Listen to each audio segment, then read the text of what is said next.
Amén y gracias a Dios. Ana Milena, muchas gracias por hacerte cargo. Muy buena tarde, noche para todos. Bienvenidos. Estamos estudiando la carta a los romanos. El curso se llama El Evangelio según la carta a los romanos. Así se llama.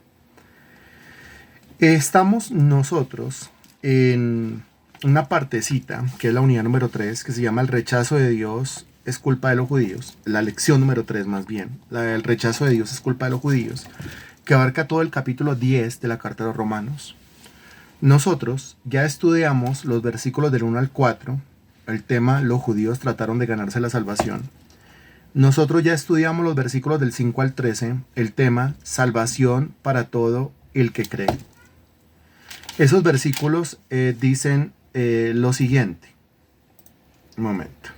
Esos versículos dicen lo siguiente: porque la justicia que es por la ley, Moisés escribe así: el hombre que haga estas cosas vivirá por ellas. Pero la justicia que es por la fe dice así: no digas en tu corazón quién subirá al cielo, esto es para traer abajo a Cristo, o quién descenderá al abismo, esto es para hacer subir a Cristo entre los muertos.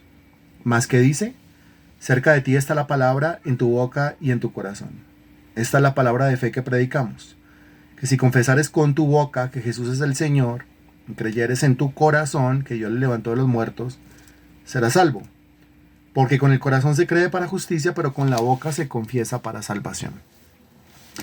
En los 3 versículos que siguen a continuación, nosotros hicimos un énfasis y lo marcamos bien, creo yo. Porque el versículo 11 dice: por la escritura dice, todo aquel que en él creyere no será avergonzado. En donde decíamos, el Señor no deja avergonzado a sus esclavos. 12. Porque no hay diferencia entre judío y griego, pues el mismo que es Señor de todos es rico para con todos los que le invocan. En donde decíamos, el Señor es rico para con sus siervos, para con sus esclavos. Y en tercer lugar, porque todo aquel que invocare el nombre del Señor será salvo. En donde decíamos, el Señor salva a sus esclavos. Entonces, en primer lugar, versículo 11, el Señor no deja avergonzados a sus esclavos. Segundo, el Señor manifiesta su riqueza, suple todo lo que al siervo le falta y lo suple conforme a sus riquezas en gloria en Cristo Jesús. Y en tercer lugar, el Señor salva o el Señor libera, el Señor liberta, el Señor rescata de las diferentes circunstancias por las cuales atraviese a cada uno de sus siervos esclavos. Y aquí aparece una palabra que se va a repetir, que aparece en el versículo 2 y se repite en el versículo 13. Y esa palabra es la palabra invocar. Dice claramente la parte final del versículo 12, para con todos los que le invocan. Y dice la parte inicial del versículo 13, porque todo aquel que invocare, y termina diciendo, el nombre del Señor será salvo. O sea, no es necesario ser esclavo del Señor, pero el esclavo tiene que aprender a invocar. Es necesario, fundamental, ser esclavo de Jesucristo, pero el esclavo de Jesucristo tiene que aprender a invocar al Señor para que el Señor no le deje en vergüenza. Tiene que aprender a invocar al Señor para que el Señor manifieste su riqueza en gloria en Cristo Jesús. Tiene que aprender a invocar al Señor para que el Señor lo salve, lo libere, lo rescate de las diferentes situaciones o circunstancias por las cuales atraviese en la vida. Esa palabra invocar pues es clave. El ser esclavo, pues ya sabemos nosotros, es Juan capítulo 1, versículo 12, más a todos los que le recibieron, a los que creen en su nombre, le dio la potestad de ser hechos hijos de Dios. A los que creen en su nombre, sí, a los que creen que Jesús es el Señor. Si yo creo que Él es el Señor, estoy creyendo que Él es el que manda. Y al creer que Él es el que manda, pues entonces estoy creyendo que yo soy el que obedece. Ahí nace una relación de amo, esclavo, de Señor, esclavo. Y el mismo apóstol Pablo lo dice en el primer versículo de la carta a los Romanos: Pablo, siervo o esclavo de Jesucristo, llamado a ser apóstol, apartado para el evangelio de Dios. Sigue entonces el desarrollo del contexto a continuación en los siguientes versículos. ¿Por qué? Porque en los versículos del 14 al 17, regálenme por favor el nombre del tema que se desarrolla ahí en esos versículos 14, 15, 16 y 17, porque este bosquejo ya se lo había dado a usted, ¿cierto? Entonces regáleme, revise el bosquejo por favor y dígame, versículos del 14 al 17, 14, 15, 16, 17, ¿cuál sería el tema? Revíselo por favor y regáleme la respuesta. Bienvenido al aula de clases.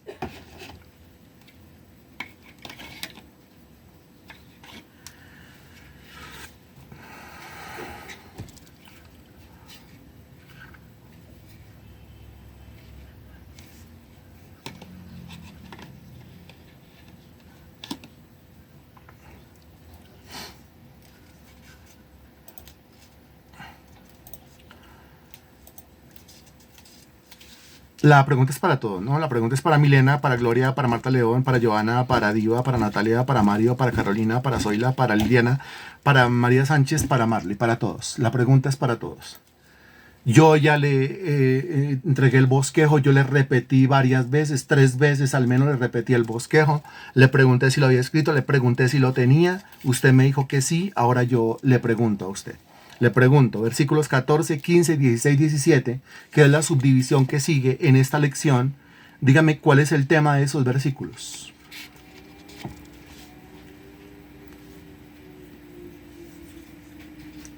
Versículos 14, 15, 16, 17.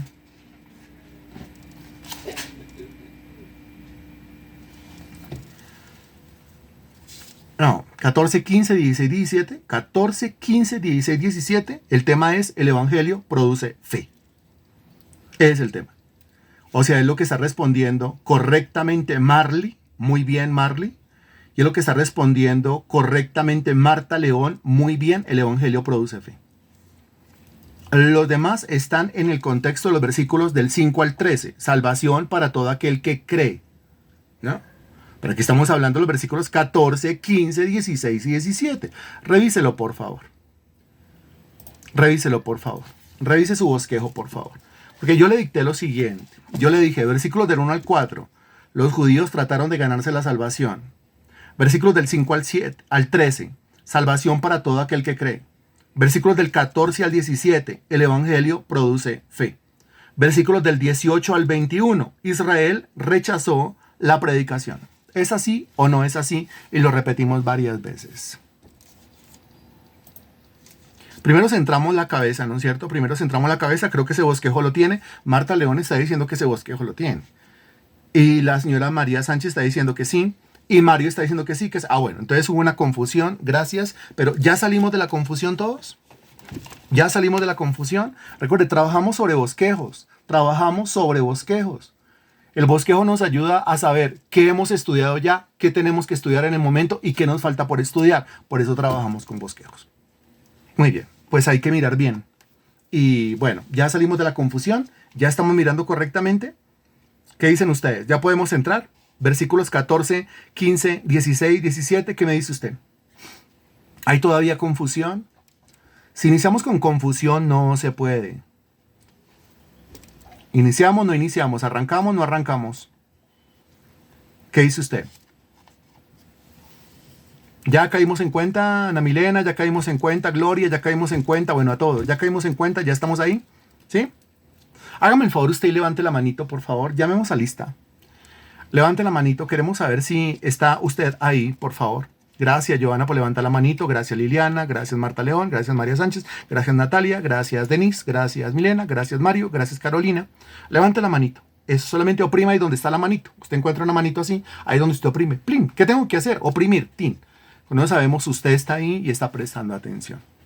Es que el tiempo es tan cortico como para perderlo por allá en desconcentraciones, ¿sí? Entonces, por favor, nos aplicamos y con mucho aplomo, pues vamos nosotros a estudiar los siguientes versículos.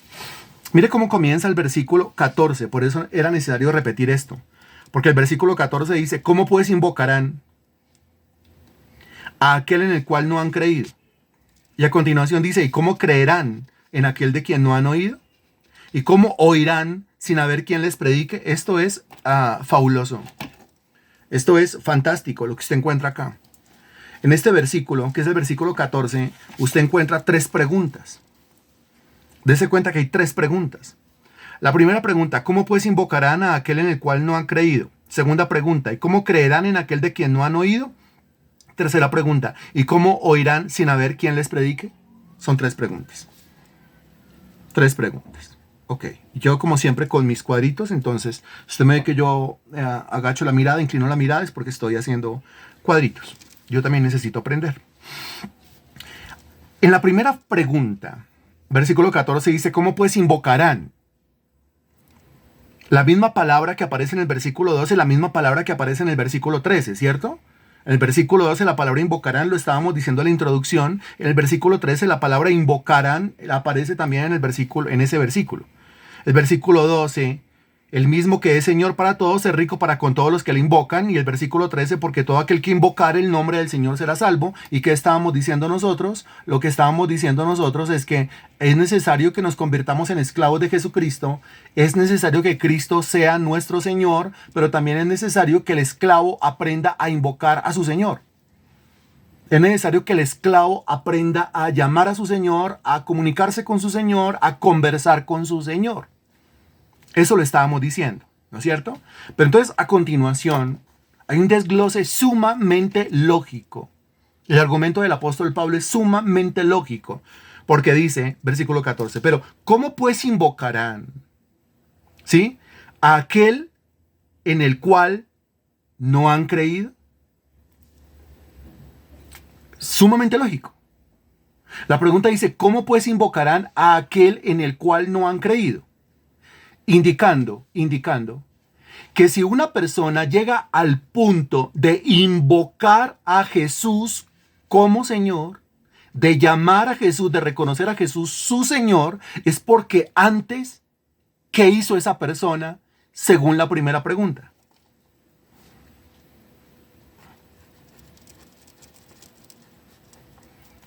Es porque antes, ¿qué ha hecho esa persona según la primera pregunta? Lo único que tiene que hacer es meterse en la primera pregunta, saque una palabra que hay ahí, un concepto que hay ahí y regálemelo como respuesta. Ahí está.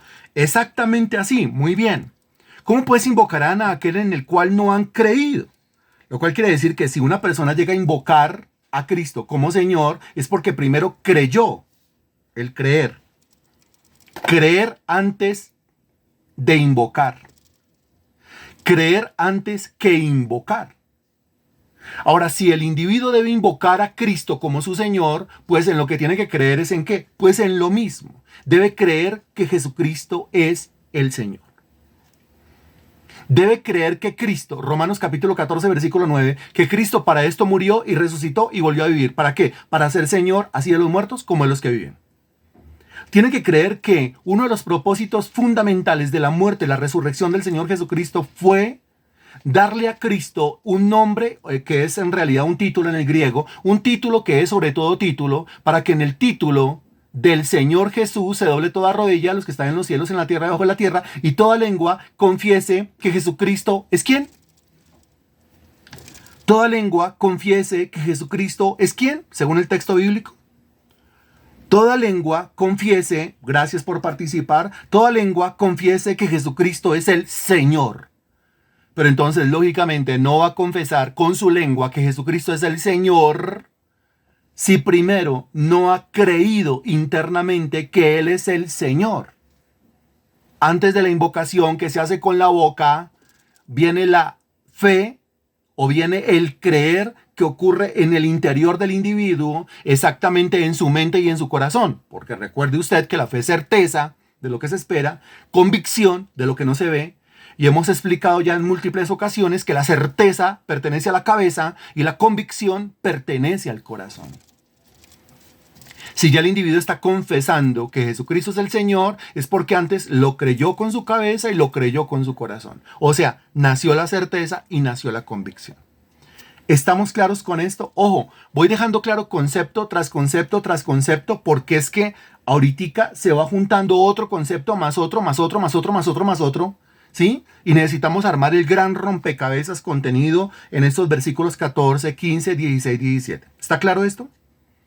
Creo que sí. Usted me está diciendo que sí. Muy bien. Entonces, primera pregunta. ¿Cómo pues invocarán a aquel en el cual no han creído? Bueno, ya después de haber entendido la pregunta, entonces usted responde la pregunta. ¿Cómo una persona puede invocar a aquel en el cual no ha creído? Responda la pregunta. ¿Cómo una persona puede invocar, llamar, buscar a aquel en el cual no ha creído? Respuesta correcta, no puede. No puede. Esa es la respuesta correcta. Muy bien. ¿Todo el mundo le está entendiendo? Muy bien. No, no puede. Entonces, a ver, ¿por qué la gente no invoca a Jesús como su Señor? ¿Por qué la gente no reconoce a Jesús como su Señor? ¿Por qué la gente no asume su posición de siervo esclavo delante de la presencia de Jesucristo? Sencillo, porque no cree que Jesucristo es el Señor. Ahora, la misma pregunta dice, ¿cómo pues invocarán a aquel en el cual? Miren que aquí no estamos hablando de un qué, sino de un quién. Dese cuenta. Porque dice en el cual, no dice, ¿cómo pues invocarán en lo que no han creído? Lo que como si fuera algo. Lo que como si fuera solo información. No, no es solo información. No, no es solamente un algo. El evangelio no es algo. ¿Sí? El evangelio no es un qué. El evangelio es un alguien. El evangelio es un quién. Por eso la pregunta, ¿cómo pues invocarán a aquel en el cual no han creído? El tema del evangelio es una persona, es la persona del Señor Jesucristo. No sé cómo algunos pueden decir que predican el evangelio, pero nunca hablan de Jesucristo. Si nunca hablan de Jesucristo, realmente no están predicando el evangelio. Ya que el centro mismo del evangelio, el núcleo mismo del evangelio, es la persona del Señor Jesucristo. Eso en cuanto a la primera pregunta. Ahora, segunda pregunta del versículo 14. ¿Y cómo creerán en aquel de quien no han oído? Está indicando la misma pregunta que antes de creer, ¿se necesita qué? Responda, por favor. Antes de creer, muy bien, excelente. Dese cuenta, un poquito de concentración y ahí está la respuesta.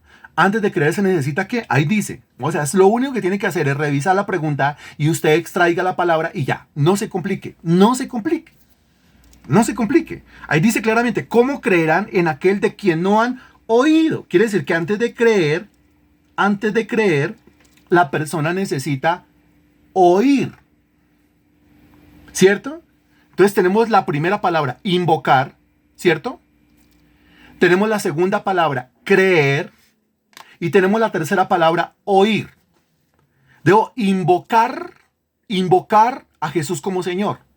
Antes de eso, debo creer que Jesús es el Señor. Y antes de eso, yo debo oír que Jesús es el Señor. ¿Cierto? Oír que Jesús es el Señor. Así tal cual. Ahorita juntamos todo y desglosamos todo. Y vuelve la pregunta, la segunda pregunta a decir, ¿cómo creerán en aquel? Note, aquel de quién. Sigue hablando de una persona, no sigue hablando de un qué. Sigue hablando de un quién. De una persona. Eso es. La tercera pregunta. ¿Y cómo oirán sin haber quien les predique? ¿Cómo oirán sin haber quien les predique? Indicando que para que una persona oiga, ¿qué tiene que pasar antes?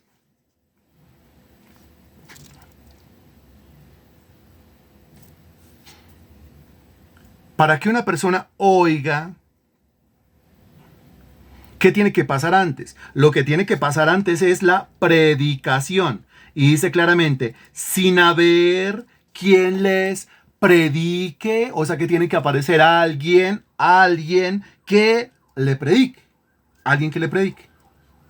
Alguien que le dé conocimiento, porque en la predicación se da conocimiento. Pero note esto. ¿Qué es una buena predicación? Yo creo que aquí llegamos a ese punto en donde usted y yo podemos aclarar aquí en este grupo cerrado, porque es cerrado. Porque es así, porque nos reservamos el derecho de admisión, porque es discipulado. Y al ser un discipulado, pues son palabras que el Señor Jesucristo le transmite a sus discípulos, pero a puerta cerrada dentro de las casas, según lo que enseña Mateo, Marco, Lucas y Juan. Muy diferente a una evangelización. Y estos pues no son temas para evangelizar, estos son temas para discipular. Lo que decimos acá, mire, es una buena predicación tiene como centro siempre, única y exclusivamente a una persona. Es la persona del Señor Jesucristo. Una buena predicación siempre va a llamar, va a enseñar que Jesucristo es el Señor. Y una buena predicación siempre va a hacerle entender a los que están escuchando, si ya son esclavos, que tienen que aprender a invocar, si no son esclavos del Señor Jesucristo, que tienen que entregarle su vida al Señor Jesucristo, arrepentirse de sus pecados, creer en el Evangelio, creer en Cristo, yo creo en Cristo. No, usted tiene que creer es que Cristo es el Señor. Allá afuera hay mucha gente que dice, yo creo en Cristo, yo creo en Cristo, yo creo en Cristo, yo creo en Cristo. Su vida es un asco completo. ¿Por qué la vida completa es un asco? Ellos dicen que creen en Cristo, pero la vida es un asco. Porque ellos creen en un Cristo imaginario. Ellos creen en el Cristo de las historias bíblicas, pero no creen lo fundamental que tienen que creer de la persona del Señor Jesucristo. Y lo fundamental que se tiene que creer de la persona del Señor Jesucristo es que Cristo es, y no nos vamos a cansar de repetirlo y describirlo, lo principal que hay que creer de la persona de Jesucristo es que Él es ¿quién? Es que Él es el Señor. O sea, Él es el amo. O sea, Él es el dueño. O sea, Él es el que manda, el que da las órdenes. ¿Y por qué resultó siendo el amo, el dueño, el poseedor? Porque Él para eso murió y resucitó y volvió a vivir para ser el Señor de los muertos como de los que viven. Romanos capítulo 14, versículo 9. Ahí está. De modo que Él se ganó el derecho de ser el Señor. Y al ganarse el derecho de ser el Señor, aquí entonces es la decisión trascendente. Y la decisión trascendente o la decisión trascendental consiste en, ¿usted cree en Cristo? Sí, no, esa no es. ¿Usted cree que Cristo es su Señor? Si yo llego a decir que sí, eso quiere decir que mi vida se ha conformado, se ha sometido, se ha humillado, se ha inclinado delante de ese señorío. Es muy diferente a lo que la gente confiesa allá afuera. La gente allá afuera dice, yo creo en Jesús. Sí, claro, yo creo en Jesús. ¿Pero qué creen de Jesús? Yo creo que Él es mi salvador. Yo creo que Él es mi sanador. Yo creo que Él es mi proveedor. Yo creo que Él es mi libertador. Yo creo que Él me defiende. Pero nunca dicen, Jesús es mi Señor. Póngase a pensar en lo siguiente. Si yo digo que Jesús es mi sanador, estoy creyendo en un Jesús que me da sanidad. Él es mi proveedor. Estoy creyendo en un Jesús que me da provisión. ¿Cierto? Él es mi libertador. Estoy creyendo en un Jesús que me da liberación. Él es mi protector. Estoy creyendo en un Jesús que me da protección. Hasta cuando yo digo Él es mi salvador, estoy creyendo en un Jesús que me da salvación.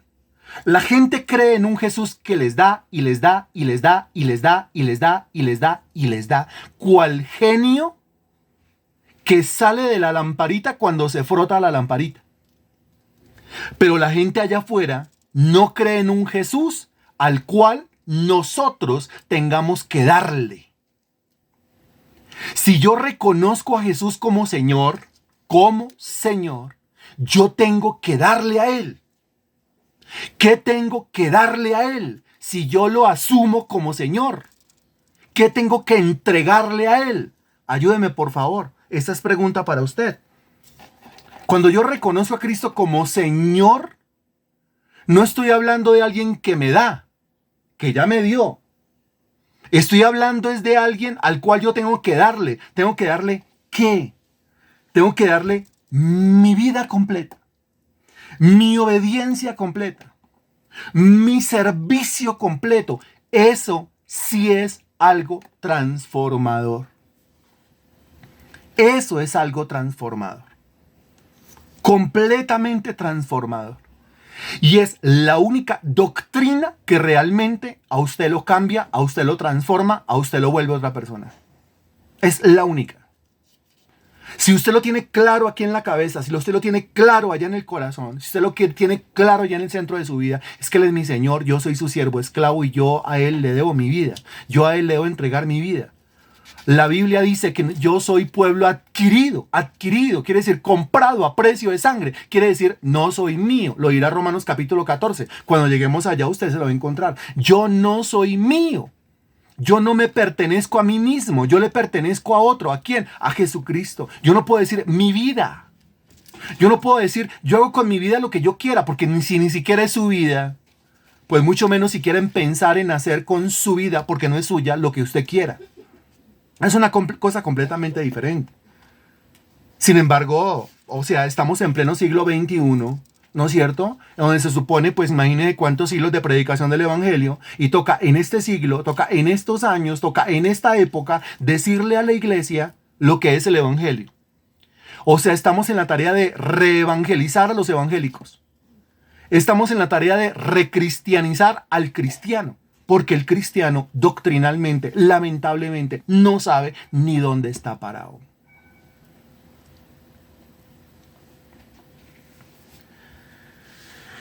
Vamos en predicar. Eso en el versículo 14. No van a invocar si antes no creen. No van a creer si antes no escuchan. ¿Y qué van a oír? ¿Qué van a escuchar si no hay nadie que vaya y les predique? Ahora, a continuación, en el versículo 15 dice, ¿y cómo predicarán? ¿Cómo predicarán si no fueren enviados? Otra pregunta, ya en el versículo 15. ¿Cómo predicarán si no fuesen enviados? Muy bien. Eso quiere decir que para que una persona se disponga y vaya a predicar el evangelio, antes de eso, ¿qué tiene que pasar con esa persona?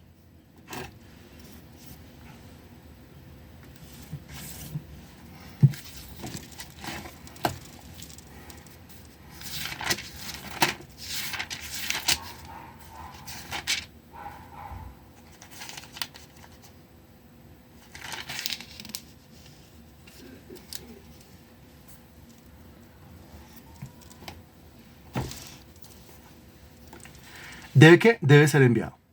Muy bien, debe ser enviado. Como llegamos a este punto, nos damos cuenta nuevamente del señorío de Jesús, de la soberanía de Dios. Porque aquí aparece una pregunta, y la pregunta es, ¿quién envía? Y los predicadores creen que ellos son los que envían, los pastores creen que ellos son los que envían, los líderes creen que ellos son los que envían. ¿No? Lo que usted responda, regáleme el versículo, por favor. Lo que ya respondió, quien ya respondió, regáleme el versículo, por favor. Regáleme el sustento bíblico, por favor. Estaba yo mientras que usted me regala el sustento bíblico, gracias. Porque estaba yo en que el pastor me envió, el líder me envió, el predicador me envió. ¿Enviado por los hombres? Enviado por los hombres. Con lo que nos encontramos en la Sagrada Escritura es con algo diferente. Bueno, regáleme la base bíblica, por favor. ¿Quién respondió? Bueno, respondió Carolina, regálame la base bíblica. María Sánchez, regálame la base bíblica. Milena, regálame la base bíblica. Y Marta León, regálame la base bíblica, por favor, de lo que están respondiendo, independientemente de lo que hayan contestado. Por favor. Ya a estas alturas, Romanos capítulo 10. ¿Cuántos años de teología, cuántos años de doctrina? Yo creo que es muy fácil regalar una base bíblica al respecto.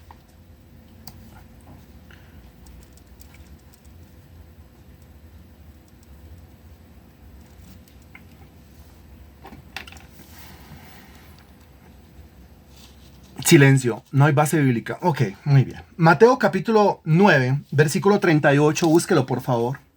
Gracias. Mateo capítulo 9, versículo 38, me avisa cuando ya. Por favor. Gracias.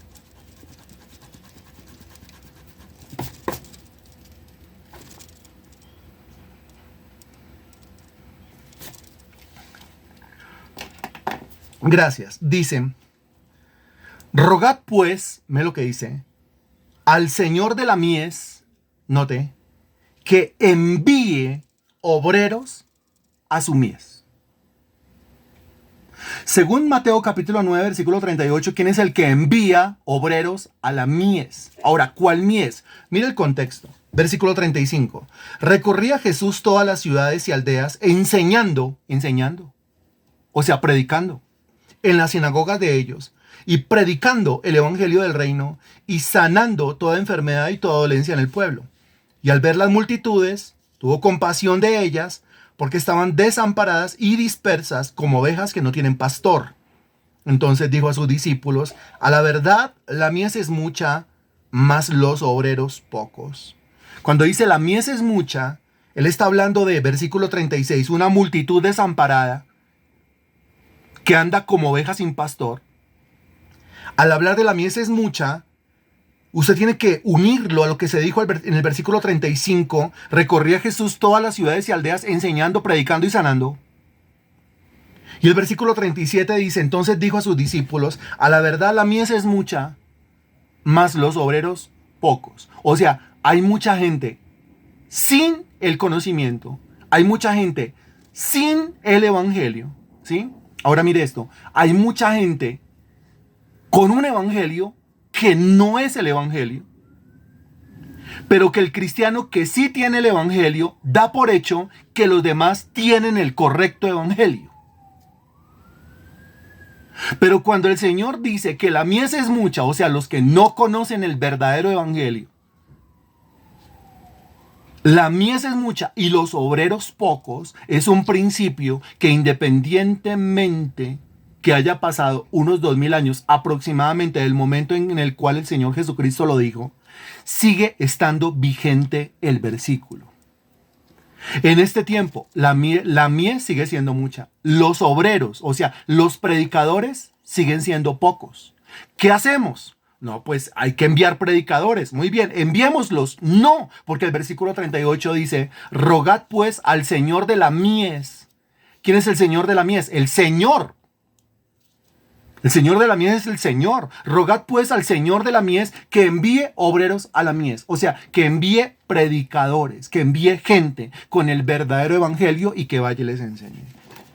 Eso es.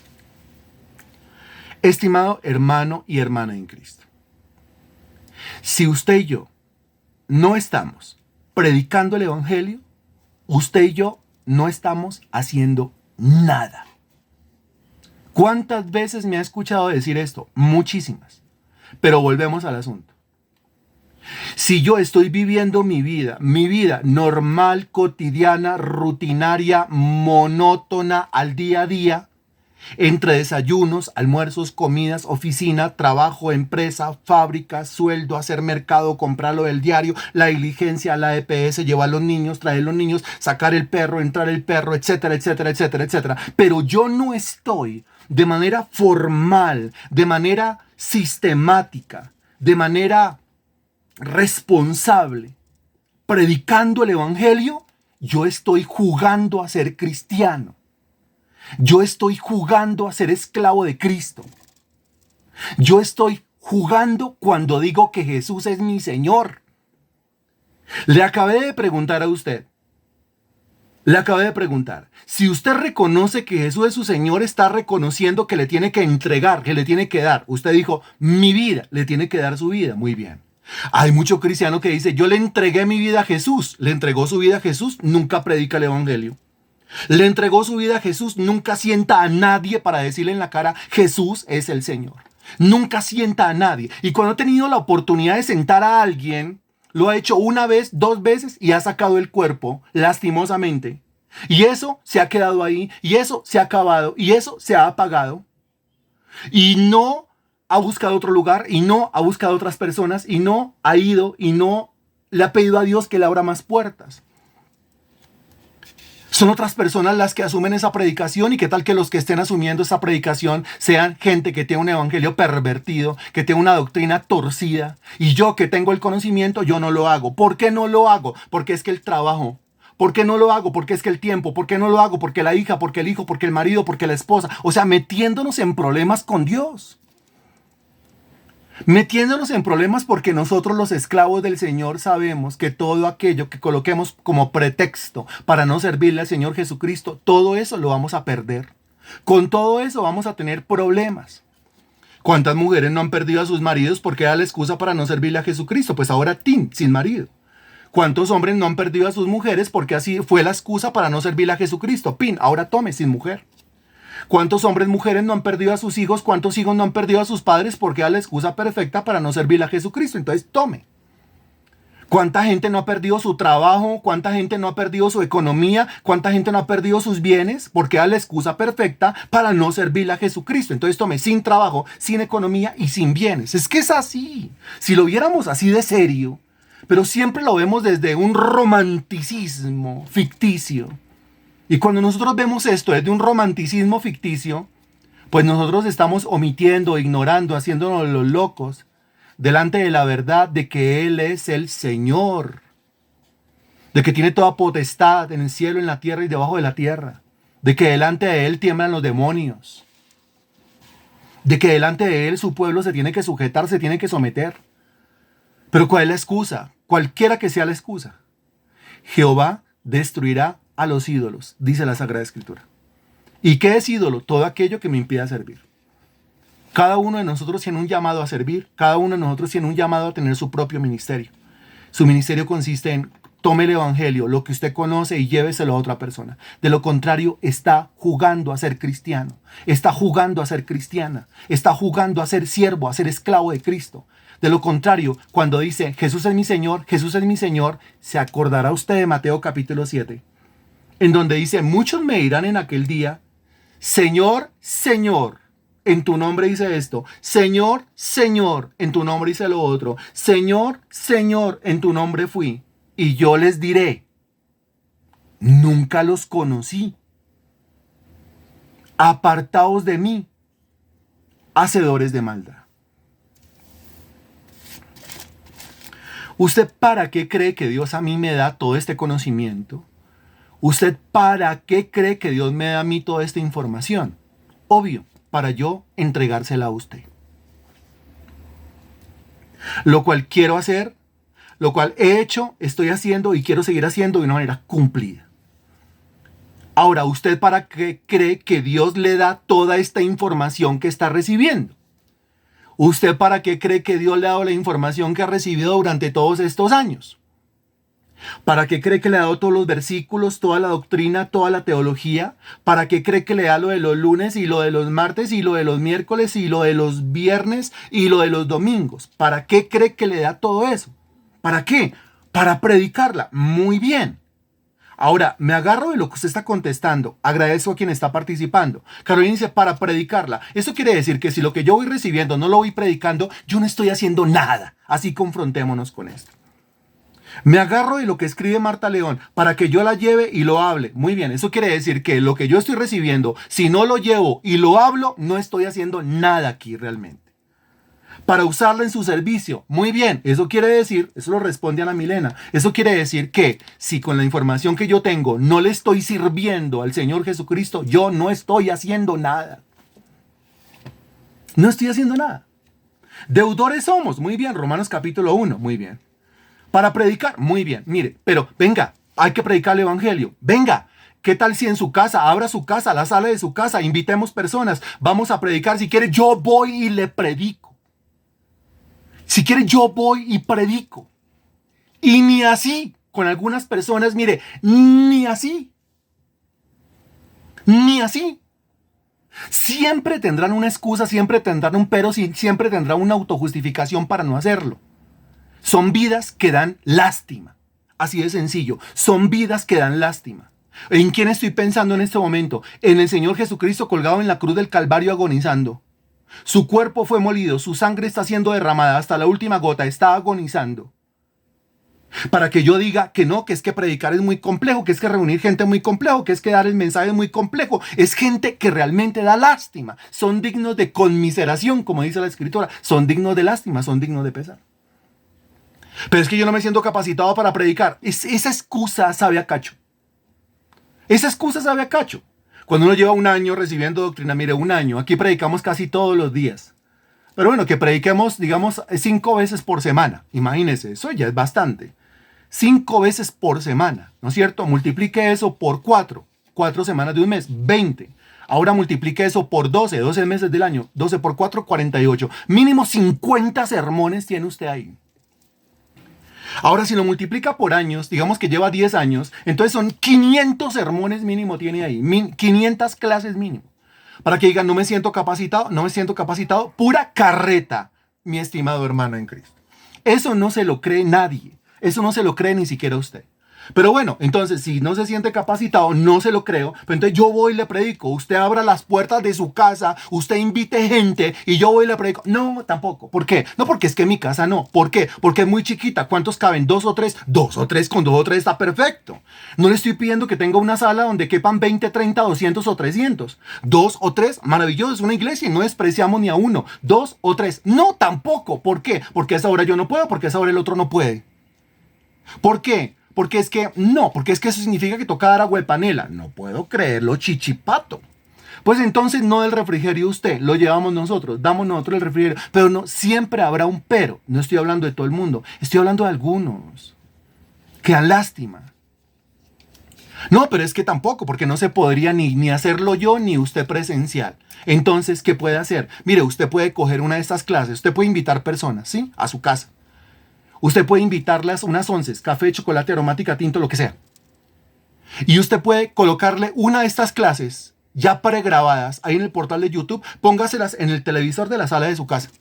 Conecte unos baflecitos y usted diga, mire, 40 minutos, 50 minutos, regálenme, escuchen esto que van a escuchar aquí a través de este tipo. No, tampoco. Esa tampoco. Ok, muy bien. Entonces, agarre el link de la clase, agarre el link y entrégueselo a alguien, y después de entregárselo a alguien, pregúntele si lo escuchó, insístale. No, tampoco, ni lo uno, ni lo otro, ni lo uno, ni lo otro, ni lo otro. Dignos de lástima, da pura lástima. ¿De quién estoy hablando? De ese que dice que es siervo, de ese que dice que es esclavo, pero no dispone su vida para servirle a aquel que tanto dice y vocifera y se jacta de que es su Señor. Si realmente es el siervo, el esclavo de Cristo, eso se nota. ¿Se nota en qué? Se nota en la vida que entregó, se nota en el servicio que está haciendo. Pero si es más importante cualquier otra cosa que esto, se está metiendo en gravísimos problemas. Como aquel que fue invitado a estas bodas, acuérdese usted de la historia, y entonces uno dijo, no, que es que yo compré una hacienda y tengo que ir a ver la hacienda. Bueno, y el otro, no, que es que lo que pasa es que yo compré 5 yuntas de bueyes y tengo que ir a probarlas. Y el otro, no, que es que yo me acabo de casar y entonces estoy en plena luna de miel. Y el otro, no, que es que cómo voy a dejar el perro solo a esa hora. Y el otro, no, que es que a esa hora preciso me toca trabajar porque me toca presentar esto y lo otro. Y el otro, no, que es que si yo voy el marido se pone bravo. Y la otra, no, que es que si yo voy el hijo, que es que si yo voy, lo que sea. Y el Señor habló de esto. Pero también dijo, mire, cualquiera que poniendo su mano en el arado voltea a mirar para atrás, no es digno del reino de los cielos. Y también dijo el Señor Jesucristo, mire, el que no aborrece a su papá, a su mamá, a sus hermanos, a su esposa, a su esposo, su tierra y su propia vida, no puede ser mi discípulo. Eso es una cuestión de prioridades. Esto es una cuestión de prioridades. Hay 1000 formas, sobre todo en este tiempo. Por eso es que la iglesia de este tiempo se llama la iglesia tibia. Por eso es la de este tiempo, por eso no la del tiempo anterior, ni el anterior, ni el anterior, ni el anterior, ni la del primer tiempo. Por eso es este tiempo. ¿Por qué? Porque esta iglesia, este cristiano, o sea, usted al cual yo le estoy hablando, tiene todo el recurso a la mano para poder predicar el evangelio. Lo tiene todo. Lo tiene a un link de distancia, lo tiene a un clic de distancia. Lo tiene a un dedito colocando sobre una pantalla y no lo hace. Eso lo convierte en un cristiano pobre, miserable, desventurado, ciego y desnudo. Porque a lo más que llega el cristiano, y hay mucho así, en medio de la soledad, tristeza y desesperación y depresión, es a publicar imágenes como, cuando me siento solo, tú estás conmigo, Señor. Eso no es el evangelio, hermano. Eso no es el evangelio. Eso es mostrarle a los demás que usted se siente solo, que está triste, que es un desventurado, que es un miserable, que está completamente deprimido, que está en la inmunda. Eso es mostrarle a los demás. Eso es victimizarse delante de toda la sociedad y mostrar las miserias delante de toda la sociedad. Aquí lo que nosotros tenemos que hacer es ponernos a predicar el evangelio. Ya levantarnos de esa conmiseración, levantarnos de esa miserableza y asumir nuestra posición de que soy siervo. Que el apóstol Pablo lucía ese título con todo orgullo, soy siervo del Señor Jesucristo. Con eso estaba diciendo ¿qué? Con eso estaba diciendo yo le entregué mi vida a Cristo y lo demuestro por medio de este ministerio, por medio de este servicio. Es eso, así tal cual. Lógicamente el siervo del Señor Jesucristo será odiado por este mundo. Porque el siervo del Señor Jesucristo tiene que levantarse y tiene que decirle a este mundo lo que su Señor les manda a decir. Entonces el siervo del Señor Jesucristo tiene que levantarse y decirle a este mundo que es un mundo inmundo, que comete hechos inmundos, perversiones sexuales. Tiene que hablar en contra del homosexualismo, del lesbianismo, de la inclusividad, del movimiento LGBTI. Tiene que hacerlo, el mundo lo va a odiar, pero él está diciendo lo que su Señor mandó a decir. El siervo del Señor Jesucristo tiene que levantarse en contra de la idolatría. Tiene que decir que la idolatría es una abominación. Tiene que irse en contra directamente de la adoración a los santos, de la adoración a los hombres, de la adoración a María, de la adoración al niño Jesús y todas esas adoraciones. El mundo lo va a odiar, el mundo lo va a aborrecer. Pero él está predicando en lo que su Señor mandó a decir. El siervo del Señor Jesucristo tendrá que levantarse y hablar en contra del adulterio, hablar en contra de la fornicación. Los adúlteros, fornicarios lo van a odiar, pero él está hablando lo que su Señor mandó a decir. ¿Qué le puede costar? Le puede costar la vida, pero es que la vida no es de él, la vida es de Cristo. Si le va a costar la vida, morirá como mártir. Y si muere como mártir, se gana una corona. ¿Cómo se llama la corona? La corona de la vida. Algunos cristianos dicen, no, yo mejor no me pongo en ese modo de predicar el evangelio de esa manera porque me puedo ganar enemigos. Así son de.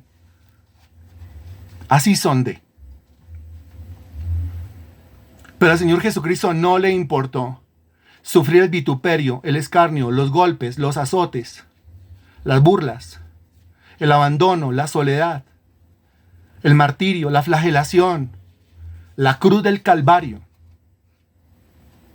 por decir la verdad y salvarme a mí.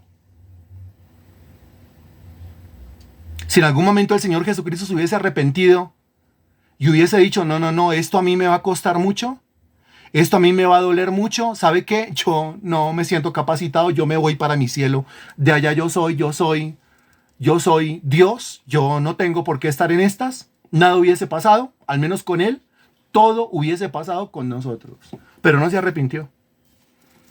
El Señor mostró entereza, mostró gallardía. El Señor Jesucristo dijo a cada paso, yo no vine a hacer mi voluntad, sino la voluntad del que me envió. Del que me envió. Estamos en esa palabra, enviado. Y usted y yo estamos en esta tierra no para hacer nuestra propia voluntad, no para vivir nuestras vidas edénicas, paradisíacas, confortables, sino que estamos en esta tierra es para hacer la voluntad de aquel que nos envió. Ahora pregunta, ¿estoy en esta tierra para hacer la voluntad del que me envió? ¿Estoy en esta tierra haciendo la voluntad de aquel que me envió? ¿O estoy tratando de vivir mi propia vida edénica, paradisíaca, confortable? Es exactamente lo que busca el impío, tener una clase de vida así. La persigue y no la alcanza.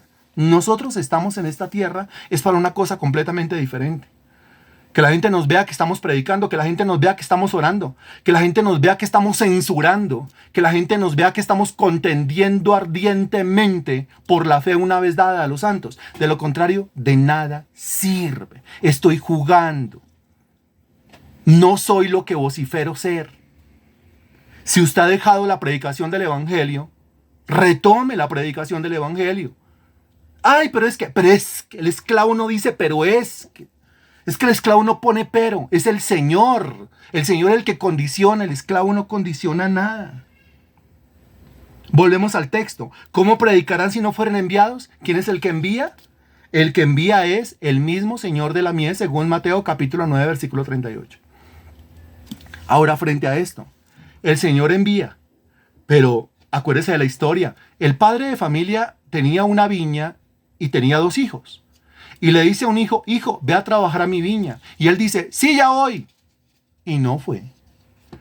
Y el otro dice, no, yo por allá no voy. Y después, arrepentido, se fue. ¿Quién de los dos hizo la voluntad del Padre? Pues el segundo, que se arrepintió, lo cual quiere decir que no ir a predicar, no ir a trabajar a la viña, es pecado. Ahora, imagínese a este que no va a trabajar a la viña porque no está predicando, porque no le está sirviendo, porque está viviendo una vida inútil que consiste en solamente ir a trabajar, hacer plata, hacerlo del diario, pagar las cuentas. Eso, si solamente me estoy limitando a esto, pues estoy viviendo la vida de un impío. El impío hace eso, y hay impíos que tienen la economía más ordenada, el trabajo más ordenado, hay impíos que pagan sus cuentas, hacen buen mercado, van y pasean. Esa es la vida, hasta ahí llega la vida de un impío. No tiene nada de sobresaliente una vida así. Pero si no le estoy dando el servicio requerido, pues entonces no. Y hay gente que vive así, o sea, unas vidas completamente inútiles en cuanto al servicio de Dios, pero aún así dicen, Jesucristo es mi Señor. Y aún así dicen, y yo soy su siervo. ¿Cuál siervo de qué? ¿Cuál señor de qué? Si mi vida está demostrando que yo por Él no sacrifico absolutamente nada. No soy capaz de romper compromisos con el mundo por Él. Y Él rompió hasta su propia posición de divinidad por mí. Despojándose de su forma de Dios, no aferrándose a esa forma de Dios, se despojó de sí mismo, dice la carta a los Filipenses. Hay algunos que dicen, ore por mí, ore por trabajo, ore por economía, trabajo, economía, trabajo, economía. Y cuando llega el momento del pago, ni una moneda para el Señor. Mucho menos hablar de un diezmo. Ahí les duele muchísimo. Que si estoy hablando de usted, seguramente no. Muy seguramente no, porque usted es un diezmista. Muy seguramente no, porque usted es un ofrendante. Muy seguramente no, porque usted predica el evangelio. Muy seguramente no, porque su vida demuestra que le está sirviendo al Señor Jesucristo. Su vida demuestra que usted es esclavo. Su vida demuestra que Jesucristo es su Señor. Eso es algo que uno no solamente vocifera, es algo que uno lo demuestra con el comportamiento. Pero como esto está quedando grabado y tiene que llegarle a otras personas, pues entonces que le llegue a otras personas, no importa. Si nos tenemos que aguantar los hablazos, que son todos los comentarios por Facebook, los comentarios por YouTube, los comentarios que porque comienzan a bombardear,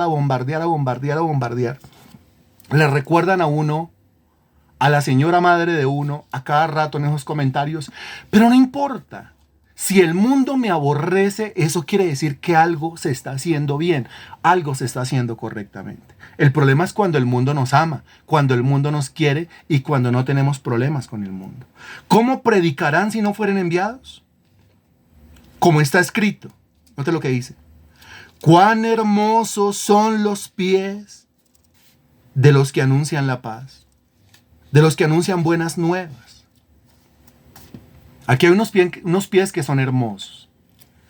Y mire, aquí hay unos pies que son hermosos, aunque esos pies estén llenos de callos, sudor y hasta mal olor. Porque están llenos de callos, sudor y mal olor, quiere decir que se utilizaron durante el día. Quiere decir unos pies, un cuerpo, unos miembros, unos órganos. Quiere decir unos sistemas. Quiere decir un vigor, quiere decir una fuerza, quiere decir una inteligencia que se utilizó para predicar el evangelio. Y si usted está utilizando los pies, las manos, su gesticulación, sus palabras, su expresión oral, su lenguaje corporal, su inteligencia, su concentración, lo mejor de sus habilidades, su energía, para predicar el evangelio, pues sus pies son hermosos, su vida es hermosa, su cuerpo es hermoso, su energía es hermosa, porque son pies que se están utilizando en favor de ¿quién? Es una energía que se está utilizando en favor de ¿quién? Dígame. Es una inteligencia que se está utilizando en favor de ¿quién? Lo desgastante que es una clase. Hace años, en una casa alguien me preguntaba que si a lo único que yo me dedicaba era predicar el evangelio. Yo abrí los ojos, no respondí nada. Era una cristiana, o al menos supuesta cristiana en una casa. A lo único que se dedica es a predicar el evangelio. A lo único que se dedica es a predicar el evangelio. Como si esto no fuera un trabajo. Y como si no hubiese aquí un gasto de energía, un desgaste impresionante. Organizando una clase, trayendo todo el conocimiento. Concentrando el conocimiento en una sola clase. Ahora transmita la clase. El desgaste Si usted se desempeña dando clase, dando capacitaciones, enseñando a las personas, usted entenderá el cansancio mental, el cansancio del cerebro. El cerebro se calienta, se agota. Que usted pone la cabeza en la almohada, mire, parece que usted hubiera estado todo el día cargando bultos. Y se acabará ahí, pero después de esto es el proceso. Sube el video, sí quedó el video, ya mira el video, ahora publica el video, ahora comparta el video. Como si uno le estuviese hablando a personas que no saben lo que tienen que hacer. Y saben lo que tienen que hacer. Hay un desgaste. Y cuando en el día no solamente hay una clase, en la mañana dicté una. Pero cuando en el día hay una clase por la mañana, hasta 2 clases por la mañana y 3 clases por la tarde, pues súmele todo eso. Pero cuando hay ese desgaste, cuando hay esa energía, cuando hay esa actividad, es cuando el Señor dice, hermosa es su vida a mis ojos. O sea que hay siervos que son hermosos y hay siervos que son feos. Los siervos hermosos son aquellos que entregan su vida al servicio del Señor. Aunque les cuesta su fuerza, su energía, un desgaste, se van envejeciendo, claro, van apareciendo. Estas canas no estaban aquí hace 20, 25 años. Estas arrugas, los achaques, los dolores no estaban aquí hace 25 años. Pero ¿qué hemos estado haciendo durante predicando? Sí, casi todos los días de la vida, mire que sí. Casi todos los meses, sí. Todos los años, sí. Una vida hermosa. Lo dice la palabra de Dios. Pero mientras que hay vidas hermosas a los ojos de Dios, y a esas vidas hermosas el Señor, versículo 11, no las deja en vergüenza. Y a esas vidas hermosas el Señor les suple todo lo que les falta conforme a sus riquezas en gloria. Y a esas vidas hermosas el Señor los salva, los libera, los liberta, los rescata. Por el otro lado, hay unas vidas que son feas. La pregunta es, ¿usted está viviendo una vida hermosa ante los ojos de Dios? ¿O está viviendo una vida fea ante los ojos de Dios? Esto por la presencia o por la ausencia de la predicación del Evangelio en su vida. Versículo 16. Dice, mas no todos obedecieron al Evangelio. Pues Isaías dice, Señor, ¿quién ha creído a nuestro anuncio? Hasta ahí es el versículo 16. Y mire que vamos en que el siervo tiene que disponerse para mostrar, no solamente con lo que dice, Señor, Señor, Señor, Señor, Señor, Señor, sino con su vida misma, demostrar que Jesucristo es su Señor a través del servicio, puntualmente la predicación del Evangelio. Lo que está diciendo es, mire, el siervo predica, pero eso no es garantía de que todos vayan a oír. Y eso no es garantía de que todos vayan a creer. Entonces, si no es garantía de que la gente vaya a creer, de que todos vayan a creer, ¿en qué consiste la función del siervo? La función del siervo, la función del esclavo consiste en una sola cosa. Y esa sola cosa es la que no puede dejar de hacer. Ya sea que la haga aquí o la haga allá o allá o allá o allá, esa es la cosa que no puede dejar de hacer. ¿Cuál es la cosa que no puede dejar de hacer? De las palabras que usted ya ha escrito, que son invocar, creer, oír, predicar, hay una actividad que tiene que ver con el servicio a Dios y que el siervo esclavo del Señor Jesucristo no puede dejar de hacer. Y es la de predicar el Evangelio. No puede dejar de predicar el Evangelio. Que hoy tuvo 30 personas escuchando la predicación del Evangelio y mañana tiene 3. No puede dejar de predicar el Evangelio. Que tenía 300 y se quedó con una. No puede dejar de predicar el Evangelio. Que no le quedó ninguna, no puede dejar de predicar el Evangelio. Tiene que seguir predicando el Evangelio. Su tarea es predicar el Evangelio y por predicar el Evangelio es que lo van a recompensar, a galardonar, a coronar a su debido tiempo. Eso es lo que tienen que hacer. Y debe tener la autoridad moral para decir a los demás, oigan, predican el Evangelio. Mas no todos obedecieron al Evangelio. Pues Isaías dice, Señor, ¿quién ha creído a nuestro anuncio? Y termina el versículo 17, texto que todos conocen. Así que la fe es por el oír, y el oír por la palabra de Dios. Y en todo esto, para terminar, usted ve la soberanía divina. Porque, ¿quién es el que envía al esclavo? Comenzando, ¿quién lo convirtió en esclavo? El Señor. ¿Qué hizo? Pues me concedió el arrepentimiento y me dio una medida de fe. Entonces me arrepentí, creí en el Evangelio y eso me convirtió en el siervo de Jesucristo y lo convirtió a Él en mi Señor. Maravilloso. Ahora, ¿qué hace el Señor? Ahora el Señor produce en mí el querer predicar el Evangelio y el hacerlo. Y lo estoy haciendo. Muy bien. Excelente. Dese cuenta que es Dios el que convierte a un individuo muerto en delitos y pecados en un siervo suyo. Es Dios el que le da conocimiento, es Dios el que le da habilidad, es Dios el que le produce el querer como el hacer y el que lo pone a predicar. Y es Dios en su infinita soberanía el que decide si va a usar o no va a usar la predicación de ese para la salvación de otros, para que otros también se conviertan en esclavos. Pero eso ni siquiera lo piensa el esclavo, porque el esclavo está concentrado en transmitir el mensaje que tiene que transmitir. Ya el efecto de ese mensaje, pues eso queda en las manos soberanas de Dios. Yo no puedo garantizar el efecto de esa palabra. El que garantiza el efecto de esa palabra es Dios. Yo de lo que me tengo que asegurar es de que la palabra se predique fielmente, cabalmente, punto por punto, versículo por versículo y palabra por palabra. Como conclusión, la gente no va a invocar hasta que no crea, la gente no va a creer hasta que no oiga, la gente no va a oír hasta que no vaya alguien y les predique, y nadie va a ir a predicar a menos que el Señor envíe predicadores para hablarle a esas personas. Ahora, a lo que se tiene que limitar el predicador es a predicar. El predicador predica, el predicador no convence, el predicador predica.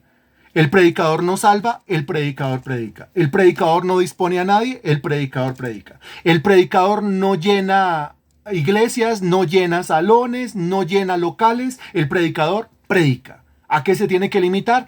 A predicar. El siervo debe mostrar que es siervo predicando. Bendito Dios, te damos infinitas gracias por tu palabra predicada hoy. Toda la gloria, honra y alabanza a ti te pertenece, mi Señor. Te doy gracias por este discipulado, por las cosas que se han dicho aquí, Señor Dios, porque entiendo, discierno claramente, Señor, que tu voluntad, mi Dios, es que yo me convierta en una persona fructífera, una persona que lleve fruto, una persona que sea capaz, mi Dios, de transmitir aquello que sabe, transmitir aquello que conoce, que sea capaz de levantarse de la silla de la inutilidad, mi Dios, de la silla del pretexto, de la excusa, mi Dios, y comenzar a vivir una vida que valga la pena. Comenzar a vivir una vida, mi Dios, que no sea una vida digna de lástima, sino que sea una vida, Señor Dios, una vida útil, útil para ti, productiva para ti. Entrego en tus manos esta información, mi Señor, que edifique nuestras vidas y también que edifique las vidas de aquellos a los cuales esta clase les vaya a llegar. Los resultados no los puedo garantizar yo soy apenas un esclavo predicador y eso conforme a la capacidad que tú me das. Los resultados los garantizas tú.